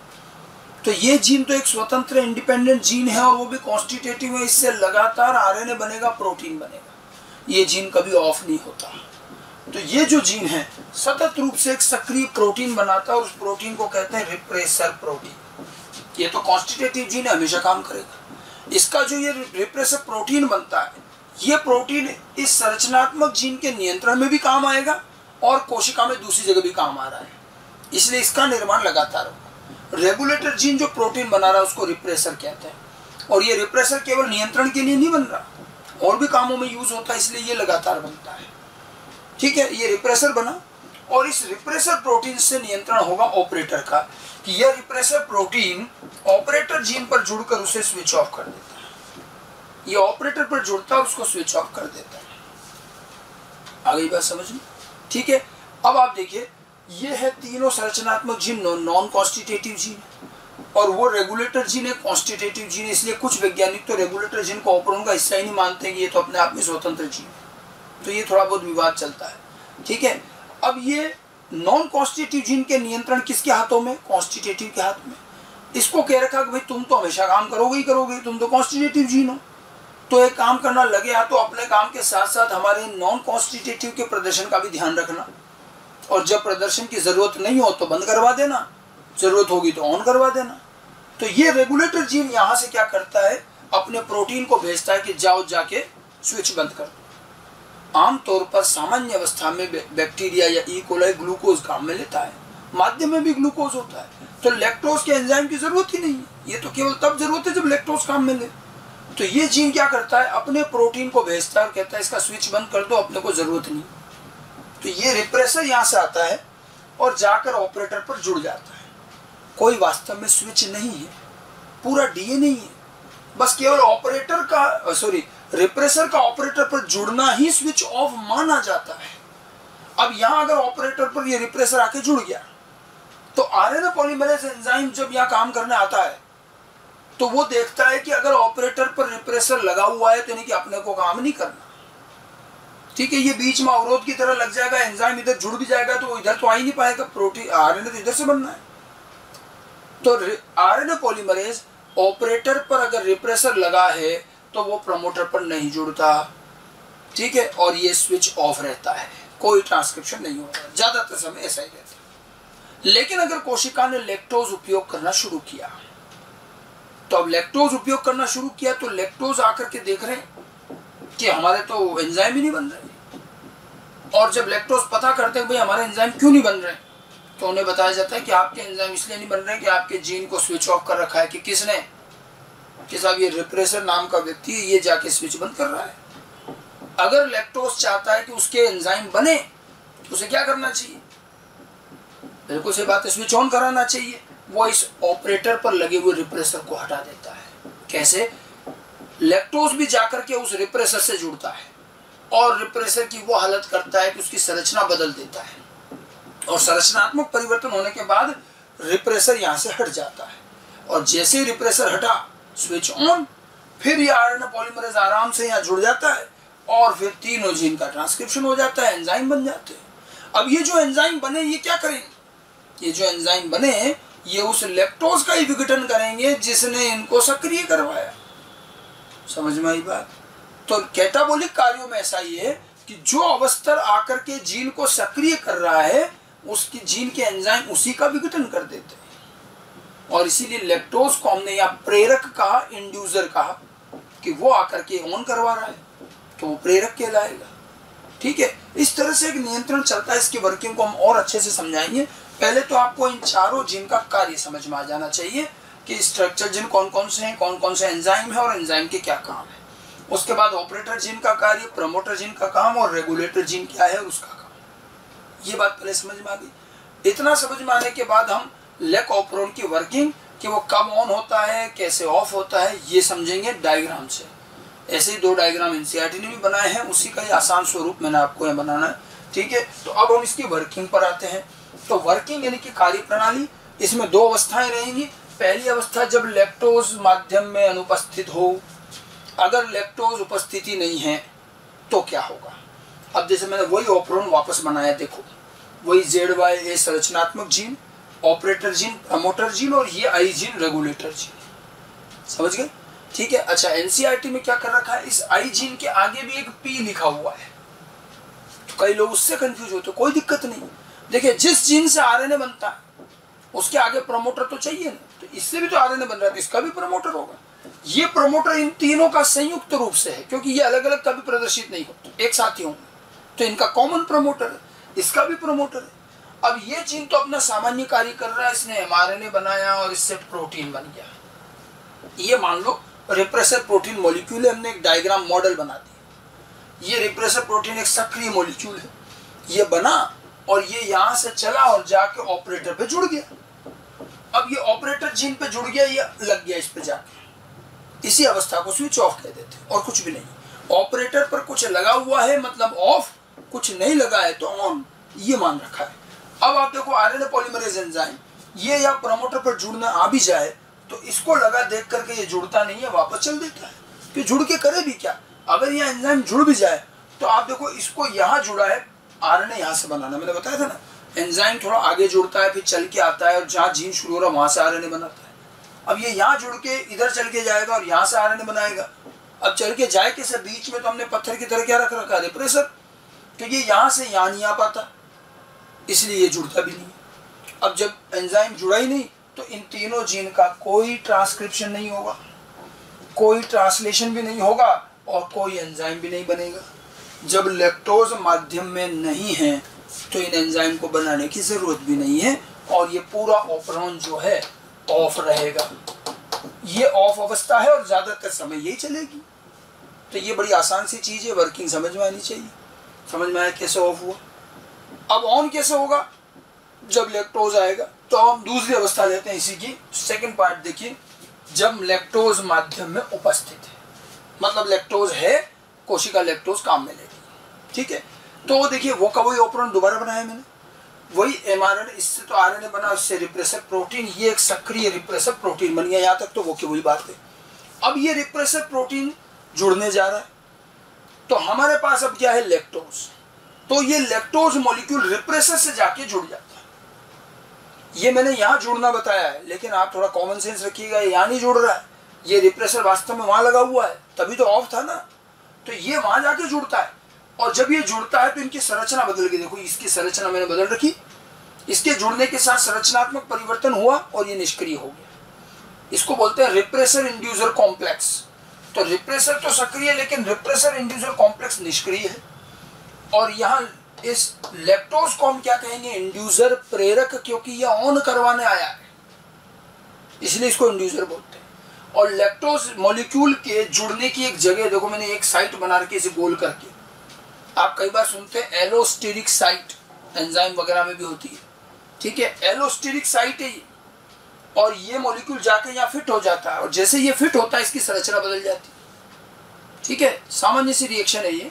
और ये निष्क्रिय हो गया, तो अब ये ऑपरेटर जीन पर नहीं जुड़ पाएगा। अब ये नहीं जुड़ पाता है, जब ऑपरेटर पर नहीं जुड़ा, ऑपरेटर खाली है, तो आरएनए पॉलीमरेज जुड़ गया आराम से यहाँ, और फिर यहाँ से चलता हुआ इन तीनों जीन का ट्रांसक्रिप्शन करेगा। और तीनों जीन का एक ही बार में ट्रांसक्रिप्शन होगा तो कॉमन एमआरएनए बनेगा। 3 जीन का एक ही एमआरएनए, मतलब ये एमआरएनए कौन सा हुआ, पॉलीसिस्ट्रोनिक, ठीक है, पॉलीसिस्ट्रोनिक एमआरएनए। फिर इनका ट्रांसलेशन होगा, पॉलीपेप्टाइड श्रृंखला बनेगी 3, और 3 पॉलीपेप्टाइड श्रृंखला से 3 एंजाइम बनेंगे।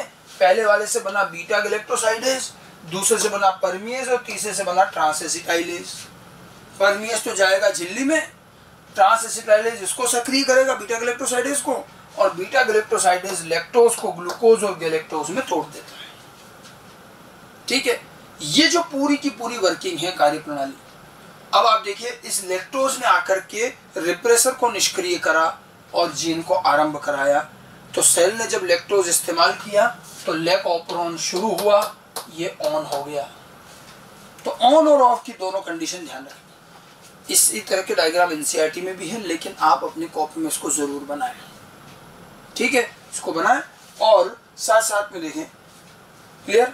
तो यहाँ आपको वीडियो रोक रोक करके एक बार आप पहले समझ लें, उसके बाद नोट जरूर बनाएं और इनका डायग्राम बनाएं, ताकि ये चीज़ समझ में आए, ऑन कैसे होगा, ऑफ कैसे होगा। अच्छा, अब यहाँ पर एक लॉजिकल क्वेश्चन आता है। देखो, एक तो ये कि भाई लैक्टोज आया और तब उसने इसको रोका और ऑन करवाया, और फिर तीनों एंजाइम बने। जब परमिएज एंजाइम अब बन रहा है, जो कि लैक्टोज की प्रवेश के लिए जिम्मेदार है, तो लैक्टोज साहब अंदर कैसे आ गए? परमिएज तो लैक्टोज के आने के बाद बन रहा है, तो फिर लैक्टोज आया कैसे? इस चीज को लेकर छोटी छोटी सी बातें हैं। अब आप इस चीज के लिए समझेगा, एनसीईआरटी में भी पढ़ोगे तो वहां भी लिखा है कि ये जो लैक्टोज आया, और हम जो कह रहे हैं कि परमिएज तो है नहीं, एक बात ध्यान रखिएगा कि कोशिका में कोई भी एंजाइम जीरो नहीं होता कभी। उसकी एक न्यूनतम मात्रा हमेशा बनी रहती है, उसे कहा जाता है न्यूनतम स्तर का प्रदर्शन। तो न्यूनतम स्तर की मात्रा, न्यूनतम स्तर का प्रदर्शन हमेशा रहता है, मतलब थोड़ा बहुत परमिएज हमेशा मेम्ब्रेन में होगा, और भी एंजाइम मिनिमम क्वांटिटी में जरूर होते, बिल्कुल जीरो कभी नहीं होता। और वो जो थोड़ा बहुत परमिएज है, वो फिर कुछ लैक्टोज के मॉलिक्यूल को सेल में भेज देगा, और जैसे कुछ लैक्टोज के मॉलिक्यूल आएंगे, फिर वो और इसको ऑन करके फिर और ज्यादा परमिएज बनेगा, फिर ज्यादा लैक्टोज अंदर आएंगे। तो कार्य की शुरुआत जो होती है वो न्यूनतम मात्रा में उपस्थित एंजाइम की वजह से होती है। तो एनसीईआरटी लिखती है कि न्यूनतम स्तर का प्रदर्शन हमेशा रहता है, वो यही है कि इन एंजाइम की न्यूनतम मात्रा हमेशा रहती है। समझ में आई बात? एक तो ये ध्यान रखना। दूसरी चीज, हमने कहा है कि भाई लैक्टोज को हमने यहाँ क्या कहा है, इंड्यूसर, क्योंकि इसी ने आके तो ऑन कराया। लेकिन हमने बाद में पता चला कि जब लैक्टोज इससे जुड़ता है तो लैक्टोज भी अपने एक दूसरे स्वरूप में बदल जाता है, एलोलैक्टोज। तो वास्तव में लैक्टोज की बजाय यहाँ जुड़ता कौन है, वो है एलोलैक्टोज, ठीक है। तो कुछ वैज्ञानिक एलोलैक्टोज को वास्तविक इंड्यूसर, रियल इंड्यूसर मानते हैं। लैक्टोज को आप इंड्यूसर कह सकते हो, लेकिन अभी पूछा जाए रियल इंड्यूसर कौन है, वास्तविक इंड्यूसर कौन है, तो एलोलैक्टोज। ठीक है, क्योंकि लैक्टोज वास्तव में नहीं जुड़ रहा है, लैक्टोज अपने ही आइसोमरिक फॉर्म में बदल जाता है एलोलैक्टोज में, और एलोलैक्टोज जुड़ता है तो वास्तव में तो इंड्यूसर एलोलैक्टोज है। तो रियल इंड्यूसर पूछे तो एलोलैक्टोज कहना है। लैक्टोज को आप इंड्यूसर बोल सकते हो, कोई समस्या नहीं। तो एक तो रियल इंड्यूसर ध्यान रखना है। एक ये स्टार्ट कैसे होगा, जब लैक्टोज आ गया उसके बाद परमेज बन रहा है, तो हमें ध्यान होना चाहिए कि परमेज की एक न्यूनतम मात्रा हमेशा होगी। ठीक है, तो ये इस क्रिया कार्यप्रणाली से संबंधित कुछ चीजें हैं कि कोशिकाओं में एक न्यूनतम स्तर का प्रदर्शन या एंजाइम की न्यूनतम मात्रा हमेशा बनी रहती है, ये हमेशा बनी रहती है। ठीक है, और इसी से लैकोप्रोन की शुरुआत होती है। तो एक न्यूनतम स्तर का प्रदर्शन हमेशा रहेगा, उससे थोड़े बहुत लैक्टोज आएंगे, और फिर ये तो थोड़ा बहुत एंजाइम हमेशा रहता है। कुछ लोग उसको गलत समझ लेते हैं, थोड़ा बहुत लैक्टोज रहता है, लैक्टोज कहाँ से आ जाएगा, लैक्टोज तो कोशिका में आ ही नहीं सकता। थोड़ा बहुत एंजाइम रहता है और वो एंजाइम लैक्टोज को अंदर लाता है, फिर ये शुरुआत होती है। ठीक है, अब आप देखिए ये तो दो स्थिति हो गई। देखिए, जब लैक्टोज नहीं है तो लैकोप्रोन ऑफ, जब लैक्टोज उपस्थित है तो लैकोप्रोन ऑन हो गया, ये नॉर्मल बात होगी। लेकिन हमने देखा कि कभी कभी लैक्टोज नहीं है फिर भी लैकोप्रोन ऑन हो जाता है, और कभी लैक्टोज है तो भी ऑन नहीं होता। दो विपरीत अवस्थाएं और मिल जाती। ठीक है, कि लैक्टोज नहीं है फिर भी ऑन हो गया, लैक्टोज है लेकिन ऑन नहीं हुआ। इन दो चीजों को भी समझ लें थोड़ा सा। एक तो चीज आती है ग्रेटिटियस इंड्यूसर। ठीक है, ग्रेटिटियस इंड्यूसर एक रासायनिक पदार्थ होता है। कभी कभी क्या होता है, कुछ ऐसा रासायनिक पदार्थ जो इंड्यूसर की संरचना से मिलता जुलता हो, इंड्यूसर के समान कोई और रासायनिक पदार्थ अगर वो कोशिका में उपस्थित है तो कभी कभी वो रासायनिक पदार्थ भी रिप्रेसर से जाके जुड़ जाता है। देखिए, रिप्रेसर से इंड्यूसर का जुड़ना में एक खांच जैसी संरचना है, एलोस्टेरिक साइट है। बस उसमें जाके उस रिप्रेसर को फिट होना है, और जैसे वो फिट होगा इंड्यूसर रिप्रेसर में तो रिप्रेसर की संरचना बदल जाएगी।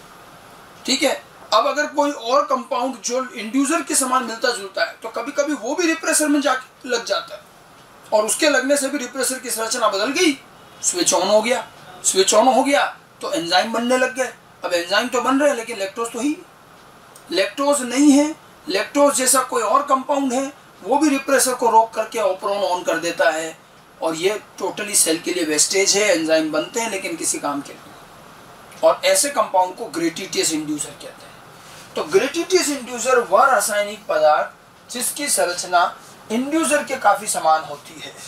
ठीक है, और कभी कभी यह इंड्यूसर के न होने पर रिप्रेसर से जुड़ जाता है, वो ऑपरोन को सक्रिय कर देता है। इसे ग्रेटिटियस इंड्यूसर, मतलब ये वास्तव में इंड्यूसर नहीं है, सूडो इंड्यूसर है।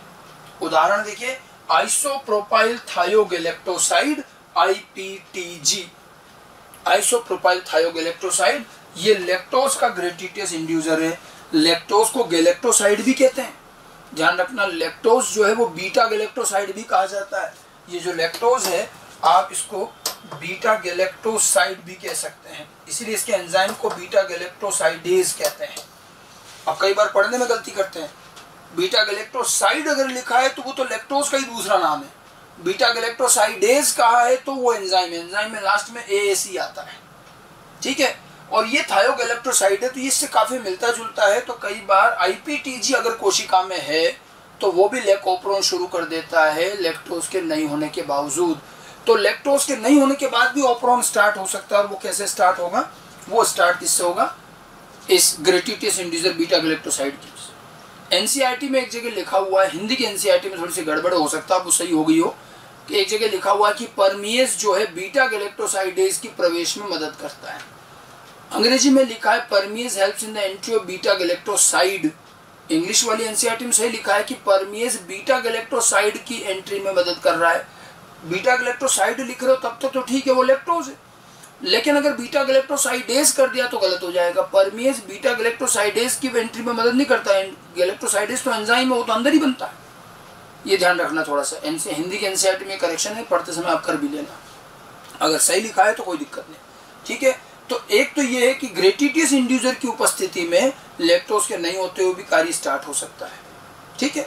अच्छा, एक और चीज है, अंत में हम मोड ऑफ रेगुलेशन और ध्यान रखें। जितने भी ये ऑपरॉन और नियंत्रणकारी तंत्र होते हैं उनमें अंत में हमें मोड ऑफ रेगुलेशन, नियंत्रण का तरीका समझाना होता है।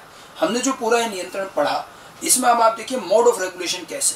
तो मैं आपको बता दूं कि किसी भी ऑपरॉन, लैक ऑपरॉन तो एक उदाहरण है, कोई भी ऑपरॉन हो, या तो वो पॉजिटिव रेगुलेशन शो करता है या वो नेगेटिव रेगुलेशन शो करता है, और कभी कभी दोनों रेगुलेशन शो कर सकता है। एक ही ऑपरॉन में पॉजिटिव भी हो रहा है, नेगेटिव भी, दोहरा नियंत्रण भी होता है। ठीक है। तो जो मोड ऑफ रेगुलेशन है, ऑपरॉन का नियंत्रण पॉजिटिव, नेगेटिव या दोनों प्रकार का भी हो सकता है। दोनों प्रकार का मतलब ये हो गया कि दोहरा नियंत्रण है, पॉजिटिव नेगेटिव दोनों तरफ से। अब बात करते हैं लैक ऑपरॉन की, जो हम पढ़ रहे हैं। तो लैक ऑपरॉन में दोहरा नियंत्रण है। Lac operon double regulation show करता है, दोनों प्रकार पॉजिटिव और नेगेटिव नियंत्रण पाया जाए। उसमें पॉजिटिव नियंत्रण भी होता है, नेगेटिव नियंत्रण भी होता है। अब मुख्य बात ये आती है कि पॉजिटिव नेगेटिव नियंत्रण को समझें कैसे, होता क्या है। आप फिर से जरा लैक ऑपरॉन पे जाइए। डीएनए बनाया था हमने, स्ट्रक्चरल जीन, ऑपरेटर, प्रमोटर सब डीएनए पर है। वहीं से अब हम पॉजिटिव नेगेटिव का रास्ता निकालेंगे। और परिभाषा और कंसेप्ट क्या है कि अगर कोई पदार्थ, कोई भी चीज, अगर कोई पदार्थ डीएनए पर आकर जुड़े और उसके डीएनए पर जुड़ने से यदि ट्रांसक्रिप्शन का कार्य रुक जाए तो ये उसका आना नकारात्मक हुआ। भाई कोई आकर के बैठा और कोई आके बैठा और उसके बैठते ही कोई काम होता हुआ नहीं हो, तो हम तो उसको कुछ और कहेंगे। विज्ञान में यहाँ पर उसको कहेंगे नेगेटिव रेगुलेशन। तो किसी के आकर डीएनए पर जुड़ने से यदि ट्रांसक्रिप्शन का कार्य रुक जाए तो नेगेटिव, और किसी के आकर डीएनए पर जुड़ने से यदि ट्रांसक्रिप्शन आरंभ हो जाए तो पॉजिटिव।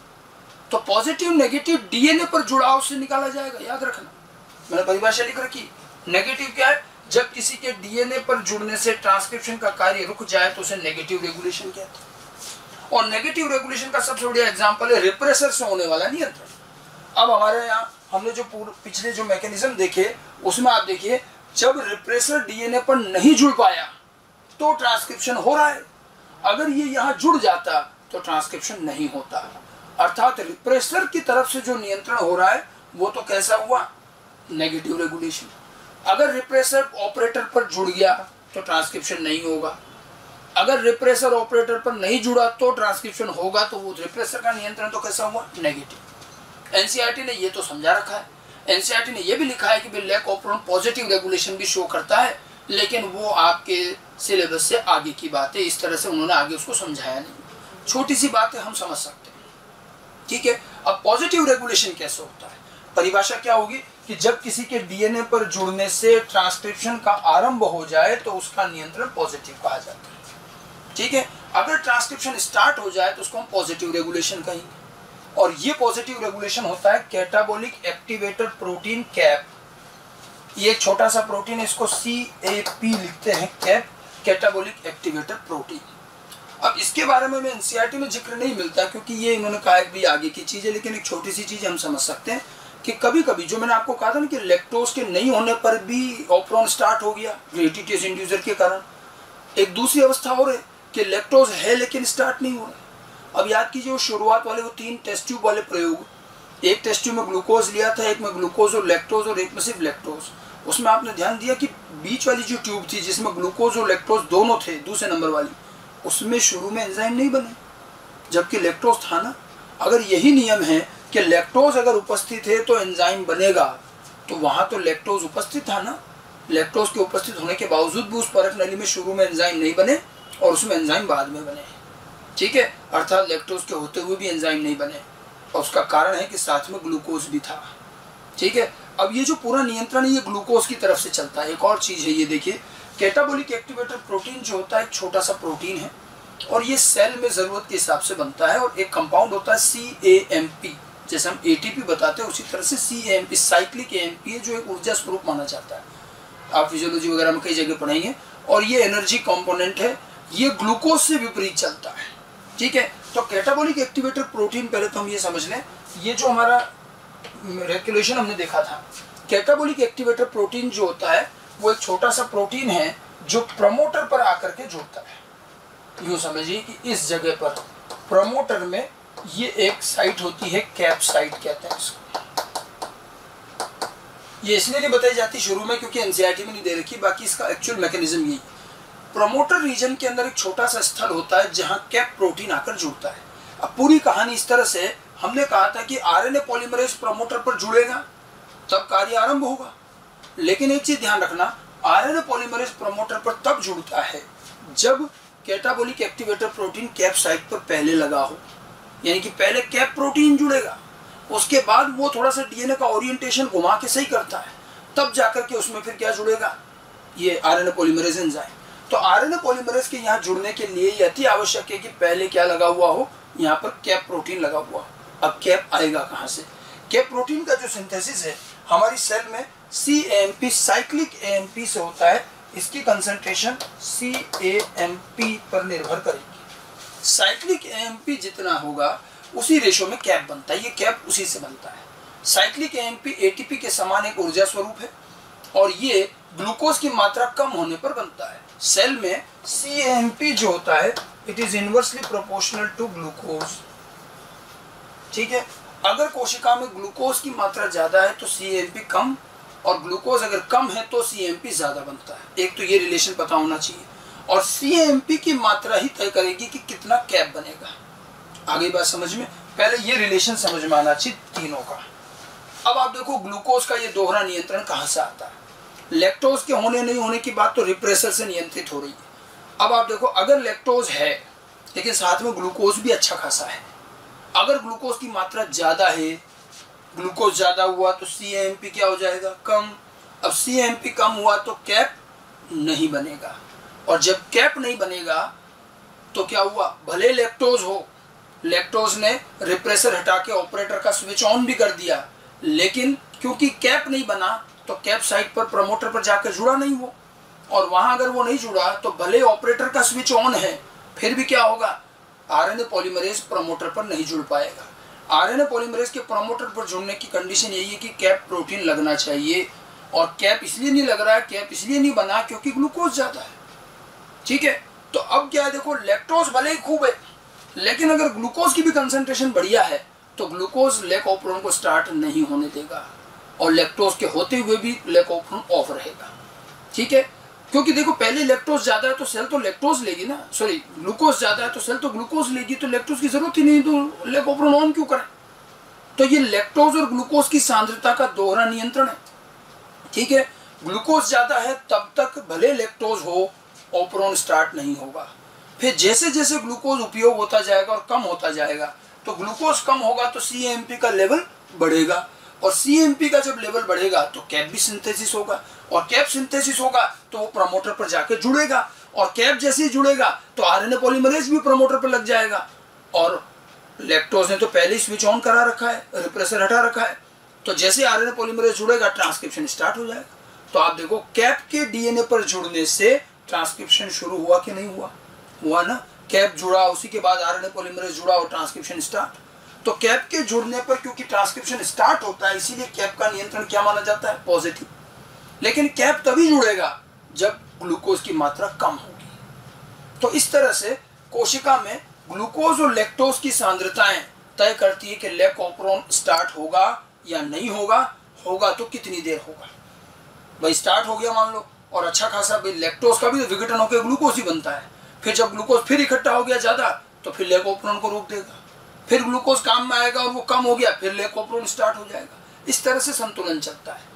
तो अगर हम पूछा जाता है कि लैकोप्रोन को आरंभ करने की आदर्श परिस्थिति क्या होगी, ठीक है, तो आदर्श परिस्थिति में क्या क्या बताएंगे, उच्च ग्लूकोज, उच्च लैक्टोज, लो ग्लूकोज, लो लैक्टोज, क्या क्या कहा जाए।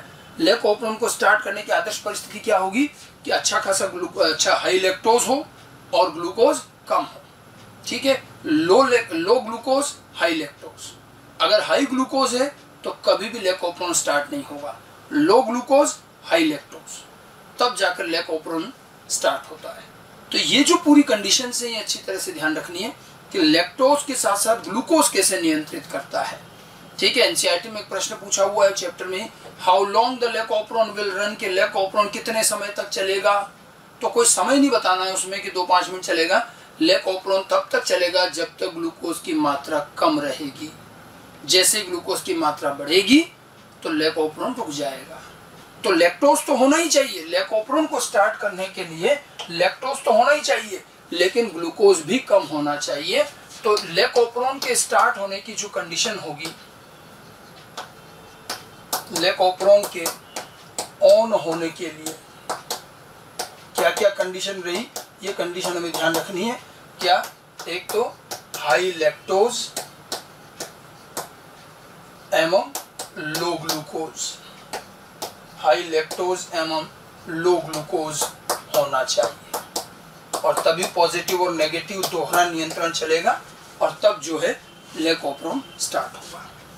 तो ये पूरा लेकोप्रोन और उसकी कार्यप्रणाली, उसकी संरचना, उसका नियंत्रण, किस तरह से लेकोप्रोन कार्य करता है। लेकोप्रोन बहुत आसान टॉपिक है, एक बार समझने के बाद भूलने जैसे कोई बात नहीं है। इसके डायग्राम ध्यान रखिएगा, इसकी संरचना ध्यान रखिएगा, वर्किंग कैसे होती है, नियंत्रण कैसे होता है, ये ध्यान रखना है। एनसीईआरटी में हालांकि थोड़ी सी इसकी भाषा जो है जटिल दे रखी है, तो पहले हम अपने लेकोप्रोन को समझ लें, उसके बाद एनसीईआरटी से पढ़ना तो उसमें समझ में आएगा। तो ये तो हमारे नियंत्रण का पहला भाग, जिसको हम इंड्यूसेबल ऑपरोन कहते हैं, और उसमें लेकोप्रोन मुख्य है, क्योंकि उसी को एनसीईआरटी में डिटेल में दे रखा है। अब उसके बाद में दूसरा पार्ट होता है रिप्रेसेबल, और उसमें हम ट्रिप्टोफैन ऑपरोन और यूकैरियोट के नियंत्रण के बारे में भी थोड़ी बहुत जानकारी, ये हम आगे के भाग में